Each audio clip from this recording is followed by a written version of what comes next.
6.25 전쟁이 났을 때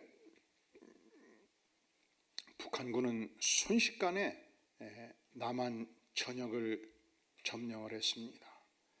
이 낙동강 전선만 이제 무너지면 남북 통일이 되는 것이죠. 근데 우리의 소원은 통일하는데 무조건 통일되는 게 중요한가요? 우리 그리스도인들은 하나님이 우리에게 주신 신앙과 자유가 소중한 만큼 어떤 경우에도 자유 대한민국으로 통일이 돼야 됩니다. 근데 달리 생각하는 분들이 더러 있어가지고 이런 말을 할 때마다 굉장히 제가 조심스러워요. 근데 우리는 신앙이 중요하고 하나님이 중요하고 자유가 중요하지 않습니까? 그때 엄청나게 많은 우리 대한민국의 젊은이들이 미군이 16개 유엔군이 죽어가고 있었습니다. 당시 인천 상륙작전은 이미 북한군의 그 전략이 노출되고 있었고, 또 인천의 조수 간만의 차가 무려 9m인 만큼 시점을 놓치면 이 거대한 선박들이 갯벌에 박혀버릴 수 있기 때문에 전략적으로 아주 실패할 가능성이 높은 전략으로 그 당시 유엔군사 내에서 군부 지도자들이 아무도 찬성하는 자들이 없었다고 기록은 남기고 있습니다. 그런데 전쟁의 영웅 메가더 장군이 어느 날 기습적으로 이 작전을 확정짓고 결국 인천 상륙작전을 성공했고 순식간에 서울을 탄환을 했고 한반도의 허리를 가름으로 낙동강 전선에 북한군들이 무너져 버린 것입니다. 왜냐하면 무기가 공급이 돼야 되고 식량이 공급이 돼야 되는데 보급로가 끊겼잖아요. 그래서 이 한반도의 자유가 우리에게 남쪽 지역에서 보장이 된 것입니다. 이 전쟁의 영웅 메가더는 그 수많은 전쟁을 치르면서 이 한반도의 전쟁이 뿐만 아니고 필리핀 전쟁도 치르고 유럽의 전쟁도 치르고 이 전쟁을 치르면서 그가 이런 명언을 남겼습니다. 모든 이 땅의 전쟁은 영적인 문제다. 모든 이 땅의 전쟁은 무슨 문제다? 영적인 문제다. 이 하나님이 주신 이 자유를 지키냐 아니면 공산 독재 세력에 의해서 멸망당하느냐, 선악의 문제로 영적인 문제로 전쟁을 이해를 했던 것입니다. 이걸 좀 더 확장하면 인생의 모든 문제는 결국은 마음의 문제다. 이건 김경선 목사가 하는 얘기예요. 인생의 모든 문제는 결국은 전국적으로는 파이널리 무슨 문제라고요? 마음의 문제다. 사랑하는 성도 여러분, 우리가 사업을 열심히 하다 보면 때로 망할 때도 있겠죠. 부도날 때도 있겠죠. 근데 부도가 문제가 아니고 결국은 무슨 문제예요? 마음의 문제. 제가 이런 얘기를 거의 하지 않았는데 놀랄까 봐서 죽전에서 교회를 해서 만석이 돼가지고 당회에서 교회를 하나 더 개척하자 해가지고 광교를 지었잖아요. 한참 짓다 보니까 이게 꼭 건축비는 초기 예산과 말기 예산이 굉장히 달라요. 특히 교회 건축이 그래요. 그래서 한때 부채가 막 늘어나는데 잠이 안 오더라고. 이러다가 감옥 갈 수도 있겠구나. 놀랬죠? 놀리지 않았네? 그리고 은행 담보를 얻을 때 그 은행 지원장이 꼭 장모님들 다 연대 사인을 받으려고 그래요. 그런데 50억 70억 건물을 지으면서 어떤 장로님이 연대 사인을 쉽게 하겠어요?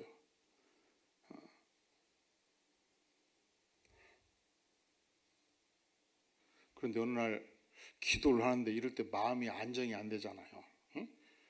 그래서 며칠 모든 일을 중단하고 성경에 집중하고 기도를 하는데 하나님이 그 생각을 주시더라고. 야, 감옥 가면 한 3개월 길어야 뭐 죄진 것도 없고 뭐 다 조사받아도 뭐 이 수입 지출이 안 맞아서 그런 건데 한 길어야 3개월 되지 않겠냐. 그때 네가 읽고 싶은 책 마음대로 읽고 성경 마음대로 읽어라. 방해받을 게 하나도 없지 않겠냐. 근데 갑자기요, 모든 문제가 해결이 돼버리더라고. 하나도 변한 것이 없는데 모든 문제가 해결이 돼버리더라고. 그리고서 그날 모든 문제가 해결이 되고 그날 이후 지금까지 단 한 번도 마음이 흔들린 적이 없습니다. 인생의 모든 문제는 결국 무슨 문제예요? 무슨 문제예요? 마음의 문제. 10년 전 일이니까 이제 이런 얘기 했다고 그래서 여러분들이 혹시 어려울 이유는 하나도 없겠죠. 또 하나님의 은혜로 다 해결해 주셨으니까. 그래서 모든 이 땅의 종교는 마음의 문제를 다뤄요. 불교에서는 그 최고의 덕목이 인의예지라고 말하죠. 이 인자가 어질인자입니다. 의자가 의로울 의자죠. 어진 마음, 의로운 마음, 예의를 갖추는 마음, 예지, 제대로 알고 판단하는 마음, 이걸 유교는 중시하지 않습니까? 불교는 자비심을 중요시하잖아요. 자비의 마음. 우리 하나님은 우리에게 최고의 사랑, 아가페적인 사랑을 예수님을 통해서 보여주셨습니다. 예수님으로부터 가장 사랑받은 제자, 사랑의 사도 하면 12제자 중에서 주로 누구를 우리가 기억합니까? 요한사도를 기억하죠. 요한사도는 요한1서 4장 7절에서 이렇게 노래합니다. 사랑하는 자들아, 우리가 서로 사랑하자. 사랑은 하나님께 속한 것이니 사랑하는 자마다 하나님으로부터 나서 하나님을 알고, 사랑하지 아니하는 자는 하나님을 알지 못하나니 이는 하나님은 사랑이심이라. 하나님이 누구라고요? 사랑이시라. 하나님의 사랑이 우리에게 이렇게 나타난 바 되었으니 하나님이 자기의 독생자를 세상에 보내심은 그로 말미암아 우리를 살리려 하심이라.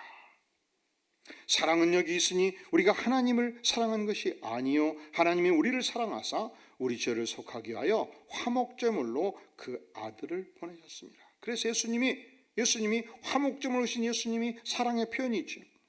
사랑하는 자들아, 하나님이 이같이 우리를 사랑하셨은즉 따라해 볼까요? 우리도 사랑하는 것이 마땅하도다. 하나님께서 우리에게 보여주신 최고의 사랑이 무엇인가? 예수님이 최고의 사랑이에요. 하나님이신 예수님, 하나님의 아들 예수님을 인간의 몸으로 이 땅에 보내주심이 최고의 사랑이에요. 왜냐하면 우리 인간은 죄로 더럽혀진 육신입니다. 시간과 공간의 한계를 가진 육신입니다. 그런데 전혀 제한이 없으신 창조주 권세의 하나님이 시간의 공간의 제한을 받은 인간 안으로 들어오셨습니다. 냄새나고 죄 많은 육신 안으로 들어오셨습니다. 갇히셨습니다. 그것을 작정하셨습니다. 그리고 십자가에 죽기까지 하셨습니다. 말씀하시기를 나를 따르라 명하신 것입니다. 그러면 우리는 예수님을 따르면서 이 성육신으로부터 무엇을 배울 수 있는가? 성육신, 거룩하신 하나님이 육신이 되셨다. 이것을 영어로 인카네이션이라고 그래요. 이 인카네이션을 통해서, 이 성육신을 통해서 우리 주님께서는 우리에게 무엇을 말씀하시는가? 첫째로 전능하신 권세의 하나님이 제한받은 인간이 되신 것은 하나님으로서의 모든 권리 포기 선언을 하신 거예요. 하나님으로서의 권세, 하나님으로서의 지위, 하나님으로서의 특권, 하나님의 그 모든 능력을 스스로 포기하시고 인간 안으로 들어오신 것입니다.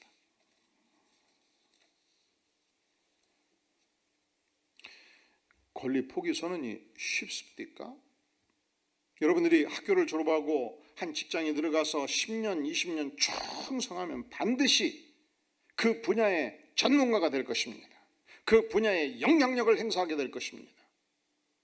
그 분야에서 지배력을 갖게 될 것입니다.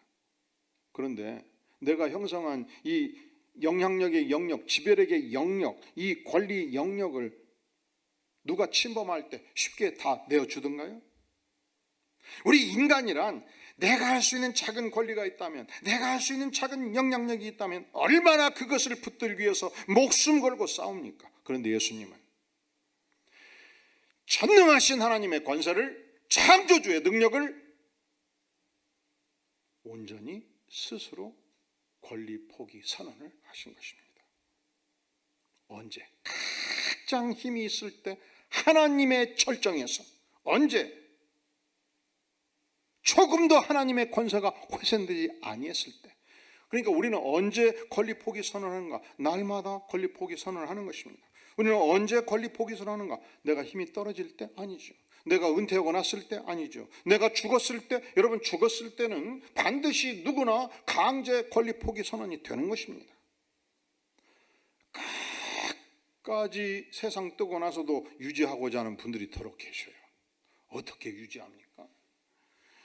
300평, 500평 거대한 땅을 잡고서 하늘로 치솟는 묘동 만들어 놓고, 거대한 비석을 지어놓고, 동상까지 만들어서 죽어서도 그 권세를 떵떵거리고자 하는 자들이 있는데, 세상 떠버리면 지상의 권세가, 힘 있는 권세가 되든가요? 또 그렇게 하는 것이 후손들에게 도움이 될 수 있다고 하니까 꼭 나쁜 것은 아니로되 그 권세가 유지될 수 있겠습니까? 하나님이신 예수님께서 창조의 권세를 가지고 있을 때 스스로 권리 포기하셨듯이 그리스도를 따르는 모든 자들에게 주님은 나를 본받는 자 되라 말씀하십니다.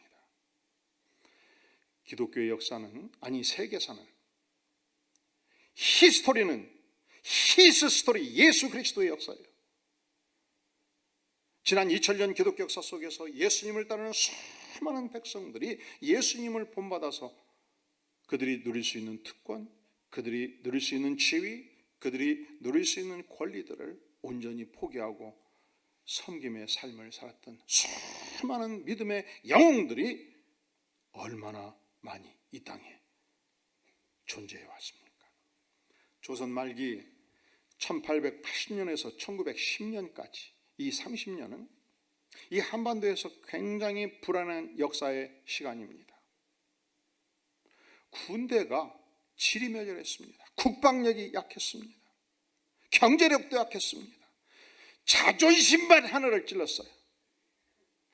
여러분, 아무 힘도 없으면서 인생 거지가 자존심만 살아있으면 얼마나 힘들겠어요. 차라리 자존심까지 좀 낮으면 쉽게 살지. 이 한반도에서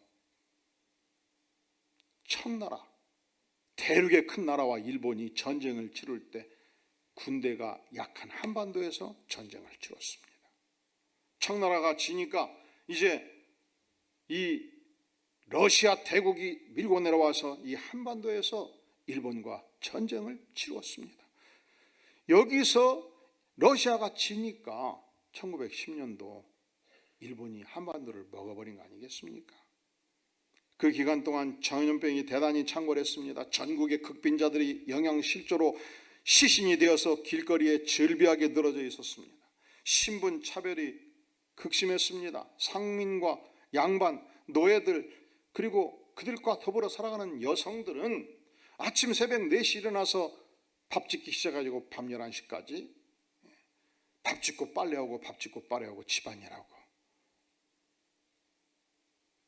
고통의 세월을 보내고 있었습니다.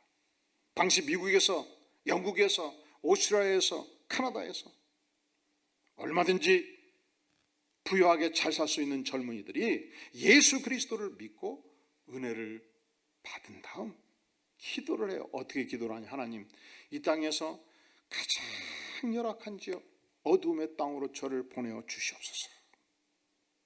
그 중에 제임스 홀 선교사가 있습니다. 그는 카나다 출신으로서 뉴욕의 의과대학을 우수한 성적으로 졸업하고 그의 약혼녀였던 로제터 홀과 함께 기도를 시작을 했습니다. 하나님, 우리가 이 의술을 통해서 어둠의 땅에 들어가서 예수 십자가의 복음을 증거하기를 간절히 원합니다. 하나님 보여주시옵소서. 그때 하나님께서 한국을 보여주셨습니다. 1892년도 내한을 해서 남편은 평양에서 의료 선교를 시작을 했고 부인은 서울에서 의료 선교를 시작을 했는데 매일매일 수십 명씩 죽어가는 환자들을 살리다 보니까 부부가 합칠 수가 없었던 거예요.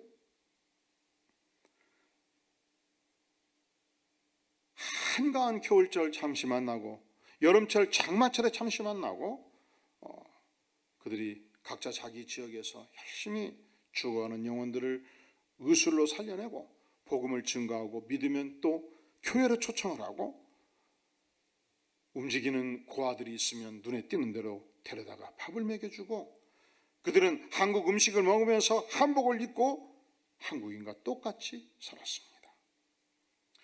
1894년도 청일전쟁이 났을 때 수많은 젊은이들이 병사들이 부상자가 쏟아지니까 밤낮 없이 제임스 홀 남편 선교사가 진료를 하다가 발진 디프스에 걸립니다.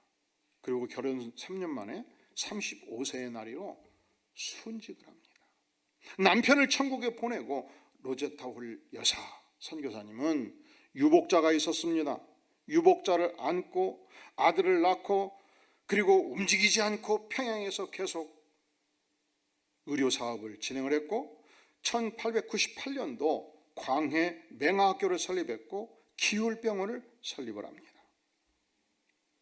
그가 약 48년간 충성을 했을 때 74세가 되었을 때 1940년도가 되었을 때 일본이 그를 스파이로 몰았기 때문에 결국 한반도를 떠나지요. 1951년도 85세로 생애를 마감할 때 그는 이런 유언을 남깁니다. 내 시신은 나의 사랑하는 또 하나의 조국 한국 땅 내 남편 곁에 묻어주세요. 그래서 여러분들이 오늘 또 서울에 가서 양화진에 가면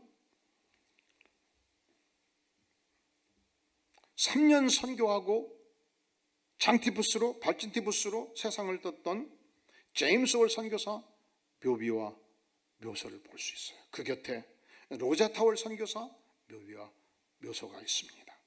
그러면 그의 아들 유복자는 어떻게 되었나? 그도 자라면서 어머니의 신앙을 이어받았습니다. 아버지의 신앙을 이어받았습니다. 그가 의과대학을 졸업하고 아버지 어머니가 충성했던 대한민국 땅으로 1928년도 들어와서 폐결핵 전문 의사로서 결핵 요양소를 설립하고 결핵 환자들을 돌보았습니다. 어떻게 전국에 결핵 환자들이 많든지 도무지 뒷받침을 할 수가 없었습니다. 그래서 그가 기도하다가 1932년도 크리스마스 씨를 창안을 해서 그때 모든 기업인들 전 국민들에게 이 씨를 사도록 해가지고 결핵 전문병원을 세우고 결핵에 필요한 의약품들을 무상으로 공급하고 1980년도 결핵 청정 지역으로 선포될 때까지 이 크리스마스 씨일 제도가 쓰임을 받았는데 그걸 누가 창안했는가? 제임스 홀 선교사의 아들 셔우드 홀 선교사가 창안을 해서 한반도를 결핵 청정 지역으로 만들어 준 것입니다. 여러분 중에서 혹시 크리스마스 씨를 산 적이 있는 분들? 많이들 사셨군요. 그런데 어머니와 함께 1940년도 스파이로 체포가 돼요. 벌금형을 선포받고 추방을 당합니다. 그는 고국으로 돌아가지 않습니다. 다시 기도를 시작해요. 하나님, 한국보다 더 열악한 땅이 어디 있습니까? 기도하면서 하나님의 인도를 받고 인도 선교사로 그 23년을 더 헌신하고 1992년도 4월 10일 생애를 마감합니다. 동일한 유언을 남겨요. 나의 진정한 조국, 어머니의 땅, 아버지가 섬겼던 땅, 대한민국의 나의 부모 곁에 나를 묻어주시오 해서 오늘 또 서울 양화진 묘지에 가면 아들 셔우드 홀 선교사의 묘지가 어머니, 아버지와 함께 묻혀 있는 것입니다. 어떻게 이것이 가능한가? 얼마든지 선진국에서 편안하고 존경받는 삶을 살 수 있음에도 불구하고 제임스 홀 한국 땅에 들어와서 그 열악한 땅에서 단 3년 사역하고 순교했습니다. 어머니 로제타 홀 선교사 남편 이 땅에 묵고 평생 홀로 살면서 유복자 하나 키우면서 전도하고 맹학교 설립하고 병원 설립하고 사역을 평생 진행을 했습니다. 그의 아들 샤우드 선교사도 아버지 어머니로 충분하다, 우리 가문에서는 충분히 선교했다 선언할 수 있음에도 불구하고 어머니 아버지가 섬기던 땅에 들어와서 선진국에 보던 축복을 뒤로하고 세계 극빈 국가에서 어떻게 헌신할 수 있었는가? 어떻게 이런 일이 가능한가? 예수 그리스도의 종이 되면 가능합니다. 어떻게 이런 일이 가능한가? 예수 그리스도의 제자가 되면 가능합니다. 왜냐하면 우리 예수님께서 하늘의 권리 포기 선언을 했기 때문에 제자된 우리도 함께 권리 포기 선언을 하는 것입니다. 우리가 예수님을 배우는 것은 인생의 축복입니다. 그러니까 우리가 누릴 수 있는 권리 포기 선언은 예수님의 생애가 축복이라고 말한다면 제임스 홀, 로제타 홀, 샤우드 홀의 생애가 축복이라면, 그리고 수천 수만의 믿음의 영웅들이 권리 포기를 선언하고 예수님을 뒤쫓는 삶을 산 것이 축복이라면, 오늘도 동일하게 예수 그리스도의 역사 속에서 권리 포기에 동참하는 제자들은 모두가 축복의 삶이라 아니할 수 없습니다.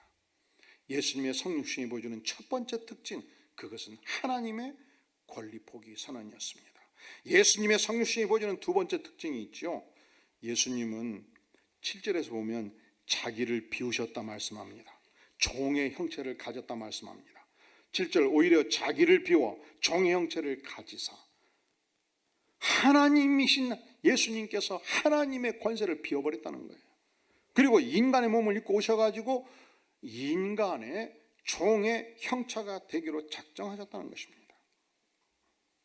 하나님이 인간이 되셔서 인간을 지배하기를 원하셨다, 이 표현이 아니에요. 하나님이신 예수님께서 인간이 되어서 인간을 자의적으로 다스리는 걸 원하셨다, 이 표현이 아니에요. 하나님께서 인간이 되셔서 인간의 종이 되기로 작정하셨다는 것입니다. 하나님이 인간이 되셨다 하는 표현은 강조점을 어디에 두냐에 따라서 이단이 됩니다. 어떻게 하나님이 인간이 될 수 있겠는가? 아, 그렇구나. 인간이 되는 순간 하나님께서는 신성이 부정되고 인성이 강조된다. 그래서 이것을 캐노시스 이단이라고 해요. 반대로 하나님이 인간이 되셨다, 영이신 하나님이 인간이 되신 것은, 영이신 하나님은 바로 존재할 수 있는데 인간이 되신 육신은 허상으로 인정될 수가 없지 않겠느냐. 선택적으로 보면 육신은 허상이고 영만 가지셨다는 주장, 이것을 가연설 이단이라고 말합니다. 그런데 성경은 어느 한쪽을 강조하지 않아요. 전능하신 하나님께서 인간의 몸을 입고 오셨다. 그래서 예수님 안에는 완전하신 하나님이 존재하시고 예수님 안에는 완전한 인간의 모습으로 이 땅에 오셨다라고 우리는 표현하는 것입니다. 그리고 여기서 그치지 않습니다. 종의 형체를 가지셨다 말씀합니다. 우리 인간들은 어디를 가나 사실은 종노릇 하기를 원하는 사람은 별로 없어요. 어디를 가나 이 대우받기를 원하죠. 어디를 가나 내가 누군가를 알려주기를 원하고요. 어디를 가나 왕노릇 하기를 원하고요. 어디를 가나 주인 행세하기를 원하고요. 어디를 가나 지배력을 갖기를 원합니다. 그래서 저 사람이 나를 안 안아주면 옆 사람을 찔러갖고 네가 좀 나를 알려주라, 자꾸 알려주라 해서 왕노릇 하기를 원하는 것이 인간이 아니겠습니까? 그런데 예수님을 배우면 달라집니다. 왜냐하면 예수님께서 인간의 몸으로 이 땅에 오셔서 종의 형체를 가지시고 우리를 직접 섬기셨습니다. 아니, 섬기러 왔노라 선언하십니다. 마태복음 20장 25절에서 말씀하십니다. 이방인의 집권자들이 그들을 임으로 주관하고 그 고관들이 그들에게 권세를 부리는 줄을 너희가 알거니와 세상 사람들은 세상에서 왕노릇하고 권세 피는 것을 원하는 것을 너희가 알거니와 너희는 예수 그리스도의 제자된 너희는 그렇지 않아야 한다. 너희 중에는 누구든지 크고자 하는 자는 너희를 섬기는 자가 되고, 따라해 볼까요? 너희 중에 누구든지 으뜸이 되고자 하는 자는 너희의 종이 되어야 하리라. 그리고 주께서 선언하셔요. 왜 내가 이 땅에 왔는가? 인자가 온 것은 섬김을 받으려 함이 아니라 도리어 섬기려 하고 자기 목숨을 많은 사람의 대속물로 주려 함이니라 선포하십니다. 너희 중에 누구든지 으뜸이 되고자 하는 자는 너희의 무엇이 되어야 하리라? 종이 되어야 하리라.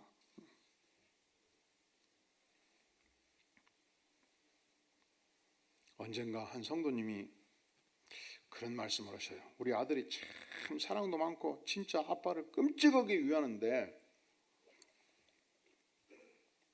언젠가부터 말이 잘 안 된대. 이 자식이 언젠가부터 말을 잘 안 듣고 보니까 아들이 다 컸어요. 장가까지 갔어. 근데 10살 아들을 취급하는 것 같아. 그래서 그랬어요. 성도님, 아들을 1살, 2살 밑에 동생이다 이렇게 속세로 생각하고 어떻게 아버지와 아들이 바꿔줄 수는 없잖아요. 아들이 동생이 될 수는 없지요. 근데 정신적으로 만날 때 아들로 보지를 말고 2살 밑에 동생이다 속세로 생각하고 말을 존대를 해주시라고. 어떻게 썩어놓은 자식이 아들인데 그렇게 돼요? 그러니까 아들과 아버지는 평생 변할 수가 없지요. 그것을 바꾸라는 것은 아니고 속세로 마음속의 생각으로 2살 밑에 동생이다 생각하고 존대를 해주라. 여러분 어린 시절 10살, 15살 때는 2살 밑에 야이 녀석아 동생한테 호통을 치면 예 형님 그랬지만 나이가 50이 되고 60이 넘으면 2살 밑에 동생을 함부로 대합니까? 존대합니까? 함부로 대하면 안 와요. 안 만나죠. 여기도 2살 남매가 계시래. 그지요? 동생도 나이가 들면 같이 늙어가는 처지에 같은 동료로 대하면 관계가 좋아지는 거예요. 근데 얼굴 표정이 동의를 안 하셔서 내가 몇 번 강조를 하고 말았는데 2달 지나니까 그냥 희색이 만연해가지고 아이고 목사님 말들 해봤더니 관계가 좋아져 버렸어요. 왜 그러느냐? 첫째로 하나님 편에서 보면 아버지도 하나님 아들이고 아들도 하나님 아들이야. 그러니까 하나님 편에서 보면 성령이 되면 아버지나 아들이나 다 누구 아들이요? 하나님 아들. 그러니까 인간 대 인간으로서는 형제예요. 하나님께서 일정 기간 나를 아버지로 맡겨주셨을 뿐이라고요. 두 번째로 하나님께서는 인간을 만드실 때 100% 하나님의 형상으로 나를 만드셨고 100% 하나님의 형상으로 아들을 만드셨어요. 똑같이 동일한 무게로 하나님의 형상을 따라 인생을 지으셨어요. 그래서 성인이 되면 지배복종 관계라기보다도 오늘 말씀을 적용하면 함께 섬기는 관계가 돼야 마땅한 거예요. 그렇다고 해서 부모로서 아들을 잘 도와야 되고 아들을 인격적으로 지도해야 되는 책임이 결코 면제되는 것은 아니지만 인격적인 면에서는 동등한 인격권을 가졌다는 사실을 우리가 잊어서는 안 됩니다. 오늘 특별히 어린이날인데 사실은 미성년자들도 하나님께서 미성년임에도 불구하고 인격을 주셨기 때문에 그들의 인격은 존중돼야 마땅합니다.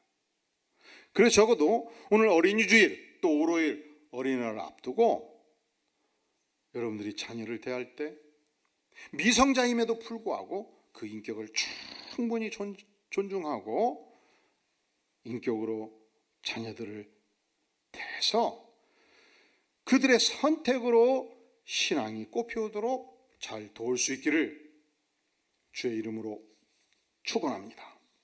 우리는 이 성육신하신 예수 그리스도를 통해서 무엇을 배우는가?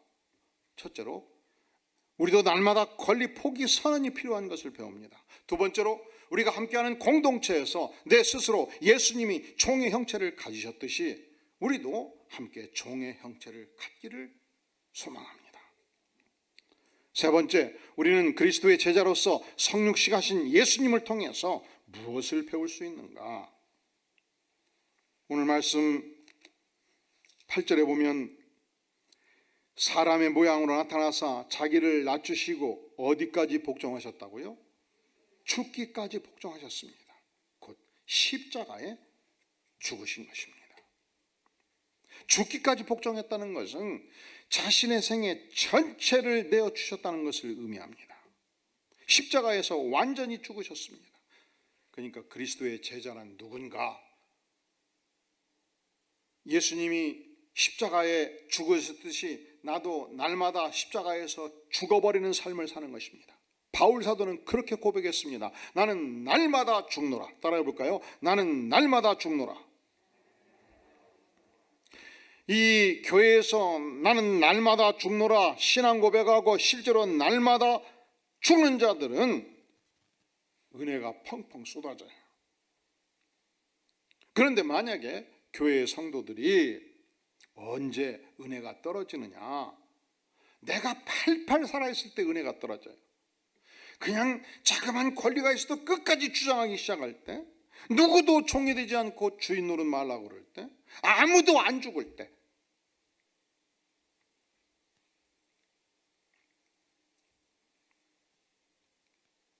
가끔 장어집이나 혹은 미꾸라지 집에 가보면 주인들이 잠자리채 비슷한 것으로 미꾸라지를 확 잡을 때가 있어요. 장어를 확 잡을 때가 있어요. 그러면 그 장어들이 막 팍 튀고 막 나가잖아요. 내가 펄펄 살아있는 교회가 그럴 수 있어요.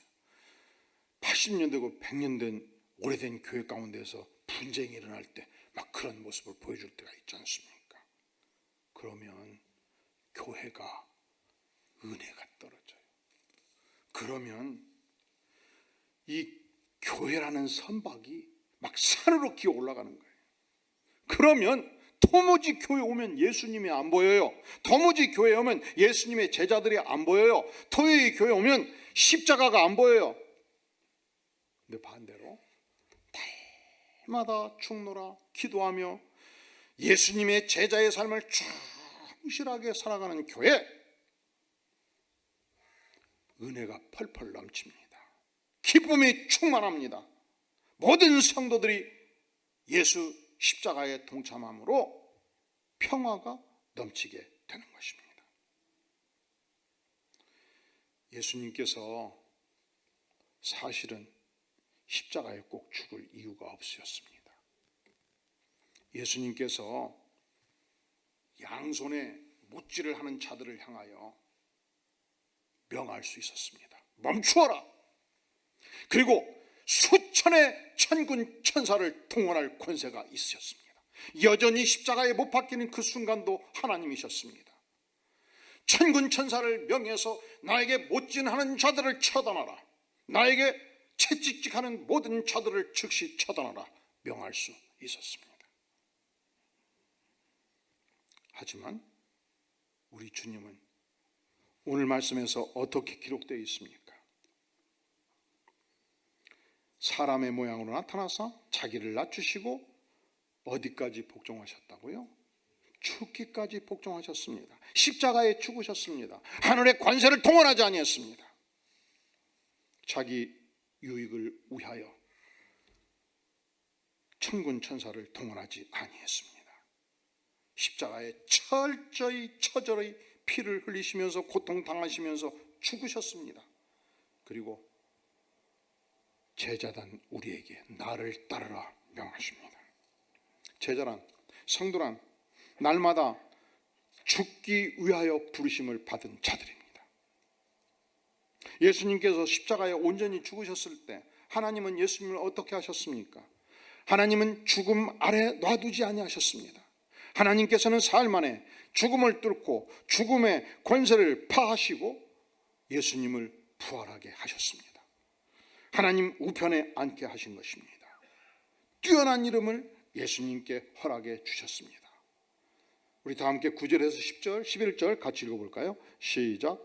이름으로 하나님이 그를 지극히 높여 모든 이름 위에 뛰어난 이름을 주사 하늘에 있는 자들과 땅에 있는 자들과 땅 아래에 있는 자들로 모든 무릎을 예수의 이름에 꿇게 하시고 모든 입으로 예수 그리스도를 주라 신하여 하나님 아버지께 영광을 돌리게 하셨느니라.